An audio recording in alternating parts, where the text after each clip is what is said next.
नमस्कार ABC Hindi news में आप सभी साथियों का स्वागत है। मैं हूं आर मोहन तिवारी और अब तक आपने अगर इस चैनल को सब्सक्राइब नहीं किया है तो फटाफट कर लीजिए। राष्ट्रवादी विचारधारा से जुड़ा हुआ चैनल है और बेबाकी से हम बात करते हैं।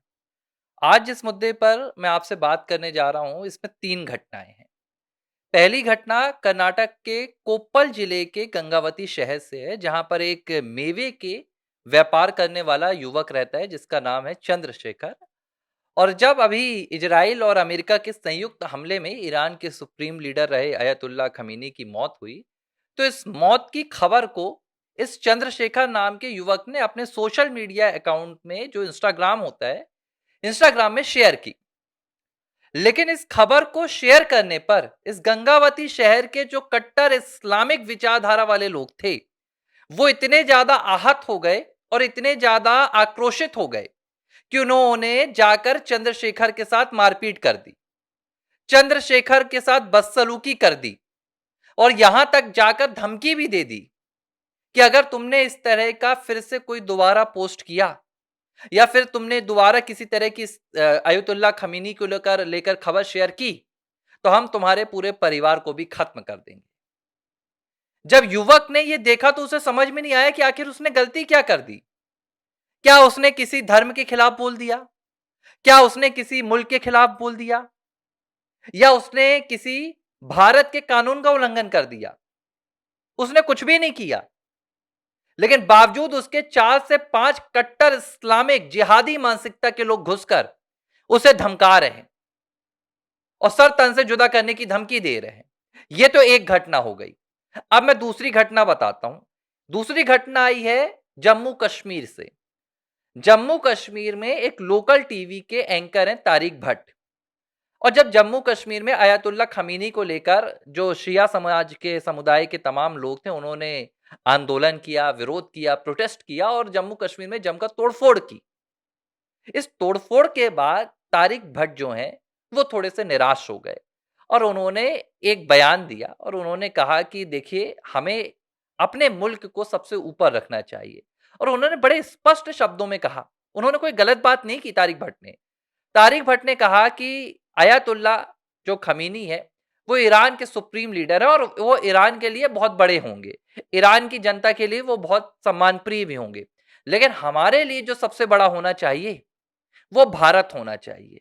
आप विरोध कर सकते हैं, आप शांति से कीजिए, आपको किसी तरह का यहां पर आंदोलन करना है, आप शांति से कीजिए, लेकिन इस विरोध की आड़ में जम्मू कश्मीर का नुकसान मत कीजिए, राष्ट्रहित सर्वोपरि होना चाहिए।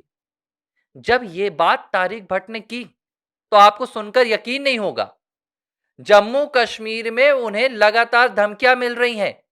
जिहादी मानसिकता के लोग उनका सर तन से जुदा करने की धमकियां दे रहे हैं और कह रहे हैं कि तुम हमारे अयतुल्ला खमीनी के खिलाफ कैसे बोल सकते हो, तुम्हारा सर तन से जुदा कर देंगे। इस तरह की बातें हो रही हैं। धार्मिक तौर पर, मजहबी तौर पर इस तरह की कट्टरता फैलाई जा रही है। एक तो यह घटना हो गई, मैं इन घटनाओं पर बाद में आऊंगा। एक तीसरी घटना आपको बता देता हूं जो सलीम वास्तविक की है, इसी हफ्ते हुई है। एक्स मुस्लिम सलीम वास्तविक को 2 कट्टर जिहादी मानसिकता के लोग, इस्लामिक कट्टरता के लोग उसके दफ्तर में घुस के सगे भाई चाकुओं से गोद देते हैं। किस लिए गोदे थे? और बड़ी मजे की बात क्या है? मजे की बात यह है कि जो ये बयान दे रहे हैं, जो इस तरह की हरकत कर रहे हैं, ये कट्टर जिहादी मानसिकता के लोग, इनके लिए ही अयतुल्ला खमीनी ने एक बार सोशल मीडिया पर पोस्ट किया था।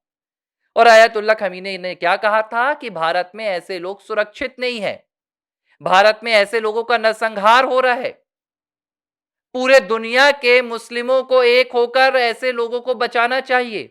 अब मुझे समझ में नहीं आ रहा है कि खमीनी साहब कैसे लोगों को बचाने की बात कर रहे थे। जो सलीम वास्तविक पर हमला करते हैं वैसे लोगों को बचाने की बात कर रहे थे, या जो तारिक भट्ट को धमकी देते हैं वैसे लोगों को बचाने की बात कर रहे थे, या जो गंगावती शहर में जाकर चंद्रशेखर के घर में घुसकर उसके साथ मारपीट करते हैं सिर्फ एक इंस्टाग्राम सोशल मीडिया पोस्ट के लिए। और ये तीनों घटनाएं क्या बताती हैं? ये तीनों घटनाएं बताती हैं कि ना तो देश में ये मजहबी मानसिकता के लोग, कट्टर मजहबी मानसिकता के लोग, ना संविधान मानते हैं, ना ये कानून मानते हैं। और देखिए, ऐसा नहीं है, संविधान कानून तो बहुत से लोग नहीं मानते हैं, मैं इस पर बहुत आपत्ति नहीं करूंगा, क्योंकि जो भी कानून तोड़ता है वो कानून को नहीं मानता, सीधी सी बात है। जो भी संविधान के खिलाफ काम करता है वो संविधान को नहीं मानता है। लेकिन कानून को ना मानने वाला भी देश को तो मानता है। संविधान को ना मानने वाला भी हो सकता है वो किसी बात से असहमत हो, लेकिन देश को तो मानता है। लेकिन इस तरह की मानसिकता के लोग देश को भी नहीं मान रहे हैं। एक महिला का, मोहतरमा का बयान आया। उन्होंने क्या कहा कि मैं भारत में रह रही हूं लेकिन मैं ईरानी हूं, और जो अरब के मुस्लिम है वो तो 1400 साल पुराने मुस्लिम है। हम सच्चे मुस्लिम है, हम ईरानी मुस्लिम है। ये किस तरह की मजहबी मानसिकता है? ये मानसिकता है या ये बीमारी है? आपस में ही लड़े जा रहे हो। अरे आपस में लड़ो, हमें कोई आपत्ति नहीं है।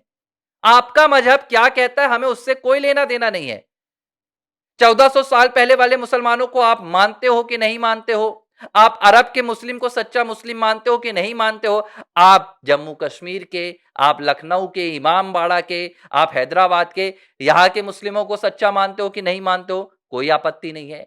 लेकिन अगर आप इस मुल्क में रहेंगे, आप इस देश में रहेंगे, आप भारत राष्ट्र में रहेंगे, आपके पासपोर्ट पर भारतीय नागरिकता होगी, और उसके बाद अगर आप कहेंगे कि आप ईरानी हैं, आप भारत को नहीं मानते, तो मुझे लगता है कि सरकार को एक नीति बनानी होगी।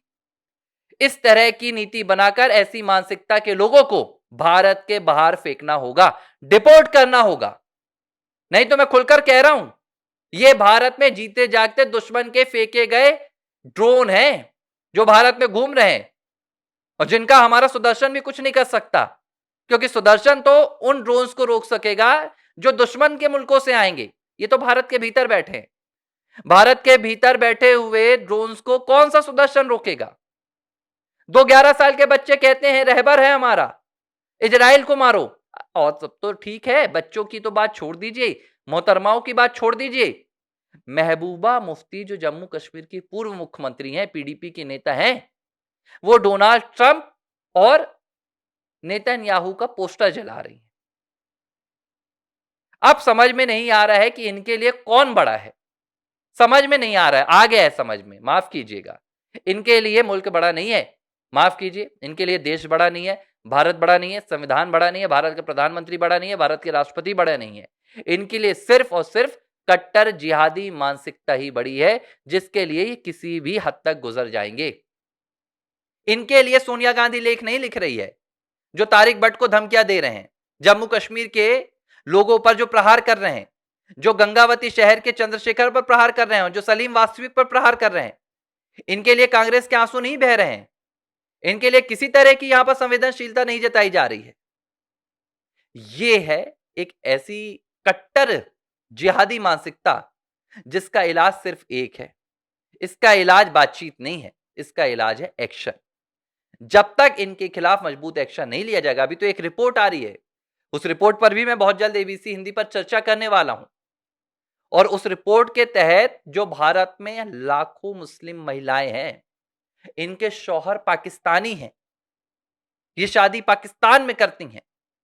अब ये खुलासा होने वाला है, अब ये बहुत बड़ी संकट की घड़ी भारत में आ रही है कि इनसे भारत कैसे बचेगा।